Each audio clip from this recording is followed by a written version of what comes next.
Welcome everyone to Lesson 3 of Is Communication Strategery for Real, the Strategic Communications course of the Nonprofit Bootcamp e-learning series. Having an effective communication strategy for your organization is one of the most powerful tools for building community support and increasing organizational impact. In this course, participants will understand the critical importance of building of a strategic communications plan, learn how to create and implement a simple but impactful one, and importantly, learn tools for assessing its effectiveness. We're joined today by Brad Cameron Cooper and Lori Ducey. Brad is the founder of A Big Box, a communications firm that empowers social entrepreneurs to harness the power of their stories to transform lives and communities. He is a strategic storyteller and experienced communication expert and will be teaching this course alongside Lori Ducey, a lifelong learner with a record of successfully applying her expertise in training, program evaluation, community engagement, and facilitating collaborative initiatives to assist organizations as they increase their impact and exceed their expectations. Thank you both for being with us today, and with that, I'll hand it over to our trainers. Hi there, and welcome to Is Communication Strategery for Real, the third and final session of this webinar series presented by Wallace Center at Winrock International as a part of the Nonprofit Bootcamp series. My name is Brad Cameron Cooper, founder of Big Box, and I feel that because I'm all about stories, it would be appropriate to share a little bit of the story about this picture in front of you of me, which was the greatest opportunity that I had to really learn from community. I was a preschool teacher in North St. Louis, and the expression on my face is kind of the expression that I had a lot. It was a mixture of frustration, confusion, and constant learning and listening. So I hope that over the course of today's session, we can all enjoy doing that together. And with that, I'll hand it over to Lori. Hey, everyone. Well, here we are with the last session, right? We've been building up to this point, and the first two sessions dealt with, fundamental information about strategic communications, what it is, what it isn't. And then we went through some tools that could help you begin your planning. Now we'll get into some details for you all, so how you monitor and assess your success towards the goals that you set for your strategic communications. And this is going to be pretty content heavy, so please think of questions and stuff as we go along, and we can discuss them in the office hours afterward. But although some of the details that we covered previously, may seem a bit snoozy or whatever, as you can see by these photographs, but it's really important to understand that we needed a good foundation from which to jump into creating and implementing strategic plans. And I'm hopeful by the end of this session, you'll be doing this. Maybe once you dive into creating your plans, you're going to be excited about the strategic communication process. I'd like to address quickly just a question that was raised during the last office hours. Participants wondered if there were some new tools that we might talk about, especially free ones, that could help gauge how your messaging, communications, and et cetera were doing. And really the answer is there's always new technology all the time. And some of the older technology too that is available, maybe not free any longer. So there we provided a resource page for you all with some links to articles comparing some of those tools. And there's a lot of information there and good information. So it's too much to cover here, but we really hope it's helpful when you look at those on how you assess what tools will work for your organization. But as we go through this process, especially later in the presentation, we'll talk about a few of those tools. So we want to do just a quick overview of today. We're going to recap strategic communication planning briefly for those who, we may have some new folks here. We're going to deep dive into indicators for success. We're going to talk a little bit about a reporting template and some additional resources. So let's do just a quick review of some information from previous sessions in case there's some folks who weren't with us, and I'm going to go through this pretty quickly. Some of the elements, of course, for a strategic communication plan is the why. You need to create a strategic communication plan with a clear vision of why you're creating the messages and the content. What do you hope to accomplish? What are your SMART goals? You design those messages for a specific audience or audiences based upon those goals you define. And you may have lots of ideas, but you have to prioritize and make strategic choices which ones you want to, which ones you want to develop and share based on what resources you have and the capacity of may just be you or a small team or a larger team. Then you have to craft those messages and the stories and the videos and flesh those out and get them ready to implement. Those are your activities. And with any plan, you need to have indicators to make sure you're measuring your progress toward the goals that you created. Indicators are your roadmap toward your goals, because you can only improve by continual learning from what works and what doesn't. You need to be open to knowing that failing isn't always bad. You know, I'm sure you've all heard this, you know, you monitor and adjust as you go along.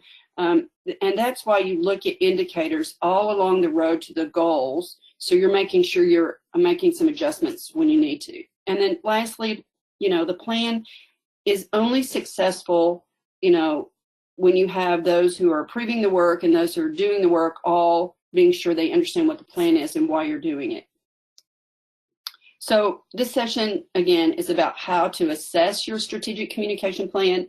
So keep in mind the elements above, but it's also important to remember when you're creating those messages, you need to think about how you're reaching your audience. So there's the in-person events. So when you have in-person events, the people need to be prepared with talking points. Maybe you need some flyers or info cards to share. And you can also have sign-up sheets for people wanting to get on your mailing list and or maybe learn more about memberships, things like that. And by the way, you know, that's a metric that would be helpful from those sheets that you can really see how many people are interested in what you have to offer. And then you have mailers. And you have snail mail or electronic mail. And of course, there are costs associated with those two different ways of communicating. You have social media. Some are free, some are not. But there are a plethora, basically, of the different types of platforms and tools there. This can be simple posts that are free all the way up to paid ads. And then, you know, you have the press, of course. You're doing press releases on different topics or events or things that you're doing. And hopefully you are creating relationships with people in the media or people who can help you get stories out. And then you have, of course, if you're doing great work, which I'm sure you all are, you are having to do reports, and infographics are a great way to share information about, you know, how you are reaching impact or how your dollars are being spent, so people have a better understanding of where your money's going and how you're doing. And many of those, of course, these things that we talked about above, they can be linked to your website where there's a donation page, for example, a membership sign-up page. You know, not to mention you can put blogs there, different forms of communication, but knowing that you can always link these things together in different ways. So all of these go towards putting together an idea of how you're going to move forward. And we're going to go through some tools we discussed during session 2, and we're building upon that information, and we've added some details to those tools that better represent how they, you know, strategically can help you plan out your communications plan. This is the at-a-glance calendar that we looked at last time. You saw this in session 2 if you were there, and if you didn't, you can see that on the video previously, on the recorded one. And it didn't have all the detail at the bottom. It had some information in it. So we've added more detail to this. And I just want to say this is a really great tool for small groups. And this information here at the bottom is what we have really kind of added to help you look at how the indicators for your plan can be laid out. And then this is a little bit smaller view of just this section, because in the last session we created a goal which was we wanted to increase the Young Farmer Program donations by 15%. And we have a little bit of a lag, so I'm going to keep talking. We wanted to increase those Young Farmer Program donations by 15% by August 31st, and you were going to start in June. So I'm showing the June through August. You created indicators to determine your progress towards that goal, and those indicators at the very bottom are, you know, you wanted to know how much money you raised, and of course, you're trying to raise money, you need to know that. And you want to know if you're doing social media and different things like that, how many likes you've increased and how many people may be following you. And so the last one is the link clicks. And this is a really interesting one. And here's an example. So when you look at your data from the number of people who say, clicked a link in your message, you did something on social media, perhaps linking people back to your donation tab. You're noticing that there's a fairly high number of people who are clicking that link when you look at your analytics, but you don't see it correlating to more dollars. So there's a problem somewhere. And I had a client ask me to assess their interpretation of their data because they couldn't figure out what was going on and why they weren't getting more donations with all the people who were, you know, going to their donation page. And when we looked through the process and we looked at everything they were doing, we found that they had included a demographic poll. And it was just a little 3-question poll. They wanted to kind of get a better understanding of who was giving and who was looking at them. And the questions were prior to donating. So when they clicked on the link from the website and it went to the donations page, this little poll popped up. Many people don't want to answer those kinds of questions, you know, so, and you're trying to get them to answer questions before they donate, so they were really turned off is my interpretation. So I suggested they move this little poll to a voluntary thing after they donated, and sure enough, their dollars went up quite a bit, and their poll participation improved just a little bit, but the big thing was they were showing that people were clicking and then donating, so there wasn't that impediment for that. There are other indicators that we could place here, such as the number of times stories are shared or posts are shared or things like that, to look at how broad of a reach you're getting. But this is a very basic look at dollars raised, how people are getting to you, if people are following you more. So there are a number of indicators, as I said, that you can use to determine your progress toward goals, but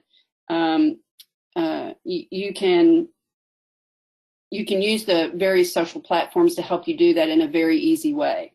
But basic overview of a calendar at a glance look of how you can use this little tool to help you start assessing what you're trying to do.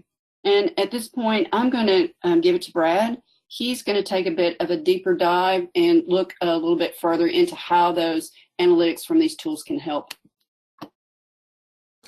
Thank you, Lori, and I'm really grateful that you shared a calendaring tool that folks on the call can use when thinking about how to strategically communicate. Because as a reminder, strategic communications, you know, we're communicating constantly, but the difference between communication and strategic communication is that it's aligned with making progress toward our organization's goals. I have another tool to just quickly go through. It's kind of a simplified version of what we shared on our last call, which is the one-page strategic communication planning tool. Obviously, you start with the title, you have your start and end date, your vision and goal. That's where you start. It's important to have a title because this is pretty cerebral stuff.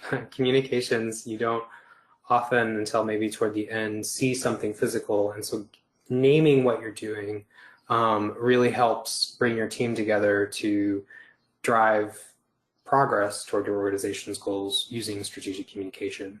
The start and end date are important because it helps your team to prioritize the strategic communication work versus competing priorities.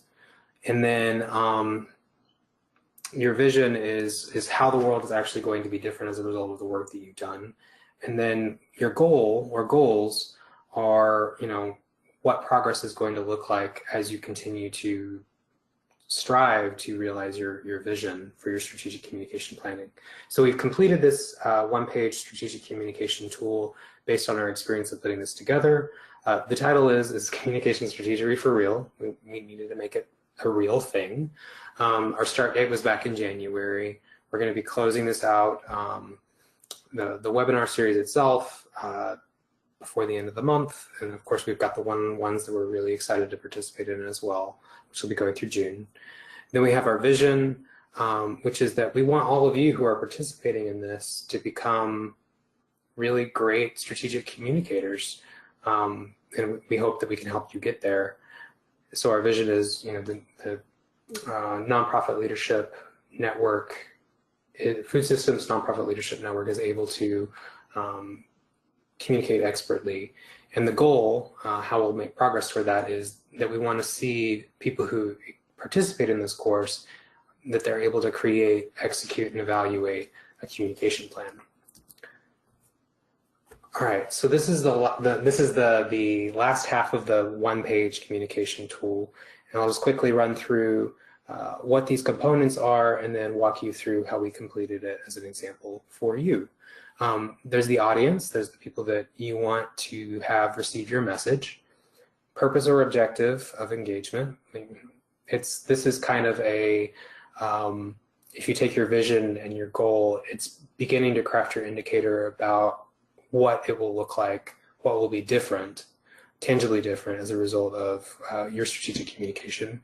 They're your key messages, your communication channels, frequency, how often you're going to speak and share your message, who's going to own the work. This is something that often gets ignored, but people actually have to know who's on first, who's going to run the play, who's going to do the strategic communication along the way. And then there are your success indicators, which we'll go much more deeply into soon. But so for this webinar series, our audience was clearly you. We wanted to get folks in the Food Systems Leadership Network to participate and sign up. And then we also hope that this can recruit future FSLN members because of the quality of the content. Our purpose and objective for engaging all of y'all is to encourage you to, first we wanted to encourage you to register for the series in the first place, and then we wanted to help participants become rockstar communication strategists. And I think through the course of these 3 webinars, we've shaped it kind of like a funnel where we've started very broadly with theory and gotten very specific on assessment, which is where we are today. Our messages have been, registering for this course will help you improve your strategic communication at your organization. And if you participate, you'll become a rockstar communication strategist. It's the beginning of becoming a rockstar communication strategist. And then our channels have been, the newsletter that you've received between, I think, January through April. There's the newsletter that you received monthly, which gets into frequency. We also provided an introduction video. There's, of course, the FSLN platform, which I hope all of you use, and this webinar series in and of itself. I mentioned frequency, the monthly, second week of the month newsletter that you receive, but then there's also been increasing engagement around the event itself. Who's been owning this? Laurie, myself, and of course Annalena has put an incredible amount of effort in getting this right, so we know who owns it. And then finally, our success indicators have been how many folks register, what questions and comments arise during office hour sessions, and then what we're learning as through our survey results. And you may notice I'm not currently scripted because previous survey results said that it would be helpful to be a little more casual, so I'm being responsive to that as well. All right, so let's do a deep dive into indicators. This is kind of a glossary that you can use to think about, how you're measuring success as in your strategic communication. So let's start with an indicator. What is that? It's a metric that you can track to see what progress you're making toward your strategic communication / general organizational goals. All right, so let's look at some keywords that are indicators: reach, engagement, experience, advocacy, and behavior change. It's all fairly straightforward, but it's good to think about it in the context of how it can benefit your organizational learning as a strategic communicator.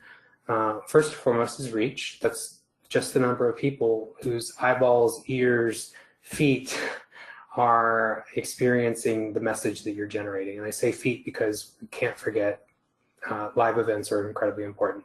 So it's how many people are experiencing your message. The size of your audience, it's your reach. Engagement, that is you measuring how people do things differently as a result of experiencing your message.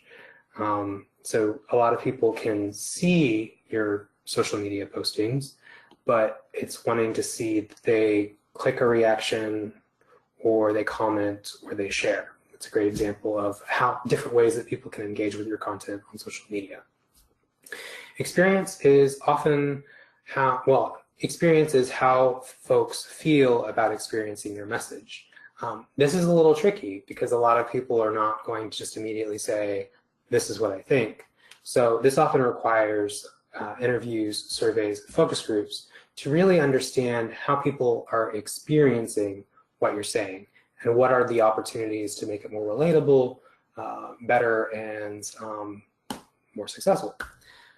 Advocacy is people who choose to do something differently. Sorry, advocacy is when people choose to carry your message for your organization. And I think that this is the dream, is, you've invested all this time, all of this energy and all these resources into crafting the perfect message, the perfect story, and you want people to share it more broadly and kind of start doing the work for you because that means that they are fully bought in and they're ready to carry your banner. And then lastly is behavior change, which is how many people actually do what your organization needs them to do. So let's walk through two quick scenarios. The first one is pretty straightforward. What would it look like to measure reach? As I mentioned, reach is how many eyeballs, ears, and feet are experiencing your communication experience. So this example is Jones Farm sends a mailer to promote its new partnership with a state agency. And we could track that by just figuring out how many people receive the mailer. That's your reach. And it's, like all things, somewhat more complicated than that, in that you have to know that your list of addresses and contacts are accurate. If things get sent back to you, what can you do differently as a result? But it's just literally measuring how many mailers got sent out and how many people opened their mailboxes and pulled it out. Pretty straightforward. Here's a slightly more complicated example, which is behavior change, which I think is ultimately what we're all trying to get to in some regard with our work. So remember, behavior change is people doing things that are aligned with your organization's vision, mission, and goals. And I use this example, it's a fairly recent example, because Arkansas's Department of Human Services made it possible for folks to use SNAP benefits at state farmers markets across the state. So the Department of Human Services engaged in a multi-channel campaign that included, speaking publicly, generating reports, putting content on their website, social media, video, and engaging the press. So they did all of these things with the one goal of behavioral change. They wanted more people to use their SNAP benefits at local farmers markets. How can they track that? Well, this is a unique example in that, the SNAP system, they're able to track where people use their benefits. And so they were able to look at how many people were actually using their SNAP benefits at farmers markets across the state. So using all their communication channels, all of their tools to drive behavioral change. I think that there are a lot of opportunities that you can think about in your own work that are similar to this in driving true behavioral change. All right, so now I'm going to walk us through a tool that I've summarized here, but is available in the resource document that we've shared. And we're going to look at website, social media, and then just general reporting. First and foremost, I'm going to point out that just as we've talked about the definitions of different indicators, reach, engagement, advocacy, behavior change, etc., I want to put that in the context of how you can start reporting to your volunteers, your staff team, and your board on what's happening with your strategic communication. So right here we have session, users, and percent of new sessions. Those are all metrics that tell you about your organization's reach through your website channel. You can gather this information from Google Analytics. It's my preferred method. While we could probably spend 2+ hours doing a kind of tutorial on how to use Google Analytics, we don't have that time today, but there is a video that's listed in our resource page that can walk you through how to harvest this data and set up Google Analytics in the first place. So as I mentioned, session users and percent of new view sessions, those are all metrics, or those are all indicators of your reach. Then you have page views and average session duration. Those are metrics about engagement. How much time are people spending on your website and how much are they kind of digging into it?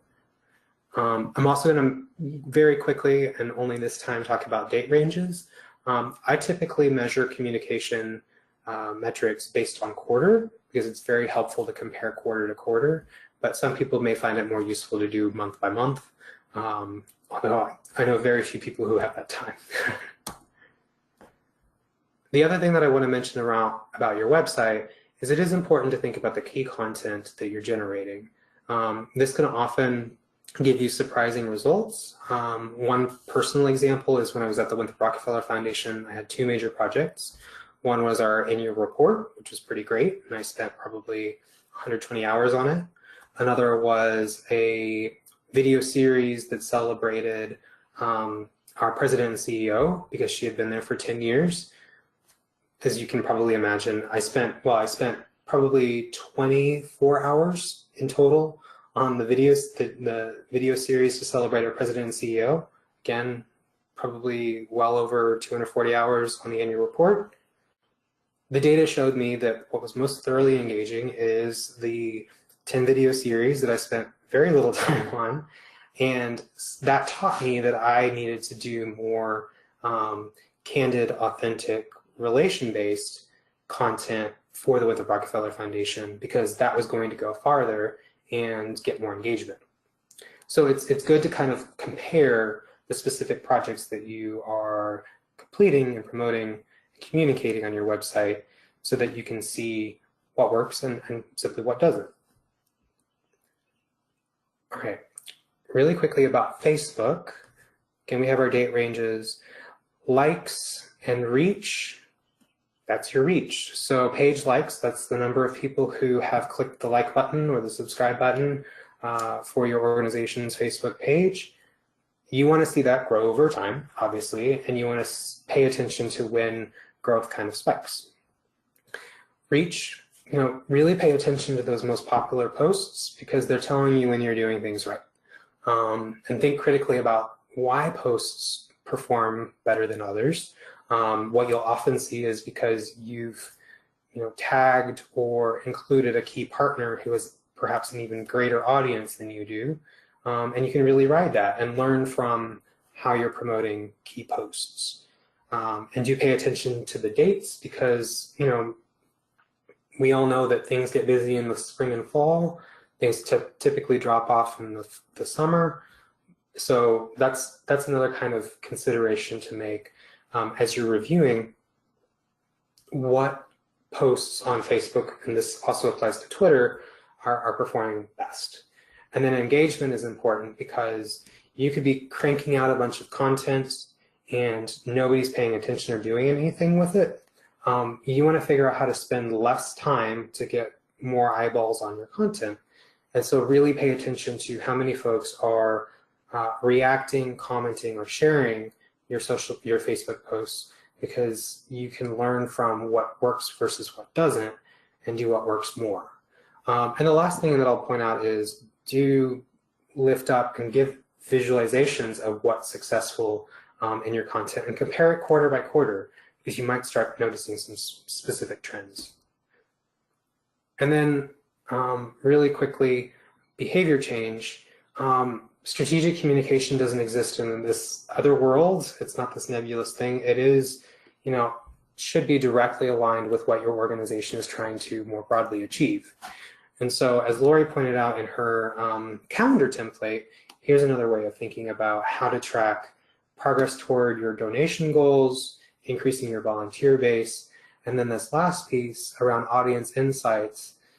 This is communication, which is bidirectional. You carry the message to somebody, but you should also be able to listen to what they have to share with you.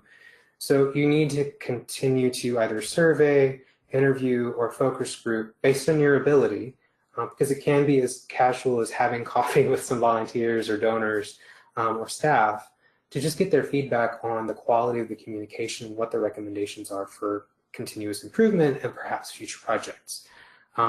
So where it says feedback, feedback, feedback, that's the opportunity to, again, interview, survey, focus group, or even just grab coffee with somebody to continuously learn and improve. And the last part of the template that I'll point out is the big idea. This is your opportunity to start making meaning out of data. I've been in many board meetings and just general meetings where people present me a lot of data, but the next step is to begin making meaning so you can start to learn from what the data is telling you. So it's good to provide a kind of, Cliff's Notes summary of what your social media, website, e-blasts, etc., all that data that's getting generated as a whole, what is it pointing at? What questions are arising as a result of what the data is pointing at? And then what are opportunities for growth and improvement? And I think of the big idea slide of this reporting template as the start of a conversation with your staff, volunteers, and or board.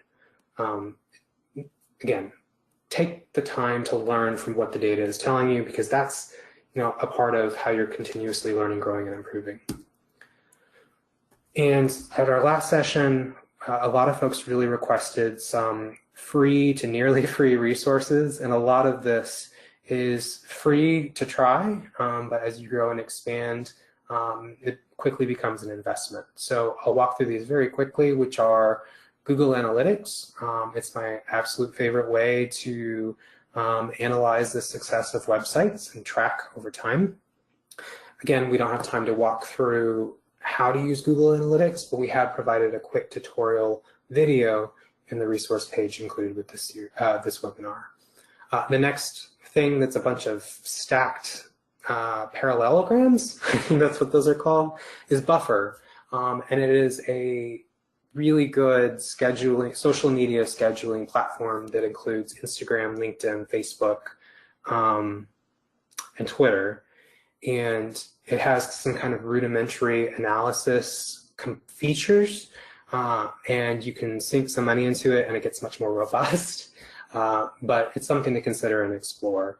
It's very similar to Hootsuite, if some of you are more familiar with that. MailChimp, that's the electronic newsletter or the email blasting resource that I'm most familiar with. I like it because it's very easy to use and includes quite a bit of analytic capability. And it's super easy to generate a form that you can drop on your website to get people to sign up for your newsletter listserv. But as I mentioned, it's easy to use, and it's also free until I think you have 2,000 subscribers. Another option that you could potentially explore that's like MailChimp is Constant Contact. I just really prefer MailChimp. Squarespace, really, it's a super easy way to make websites that I really enjoy. It's literally dragging and dropping content into little boxes, which is endlessly fun. The other exciting thing about Squarespace is it has templates that you can use, and it has built-in analytics. The only caution that I have is it's not cheap. I think the average website that I make with it is about $140 annually. And then Facebook and Twitter have kind of built-in analytics capabilities that, again, we don't have time to really dig too deeply into on this call, but I do encourage you to check out the videos for each that are available on the resource one-pager. All right, so let's summarize and look ahead. Today, we reviewed strategic communication plan elements. We spent quite a bit of time really getting into the nuts and bolts of what a strategic communication plan includes. We also took some time to look at the tools that you can use from calendaring to the one-page strategic communication plan. We provided you completed examples of each. We really did a deep dive in indicators that you can look at to track progress as you assess the efficacy of your strategic communication. We provided you with a reporting template that we walked through, and then we looked at some additional resources that we hope that you can use based on the size of your organization, your budget, and the time that you have available. And to that end, each of those resources that I showed does require an investment. Even if you're using the free version, there is a learning curve for each. So you have to think strategically about how much time you and your staff are willing to invest in order to get it right.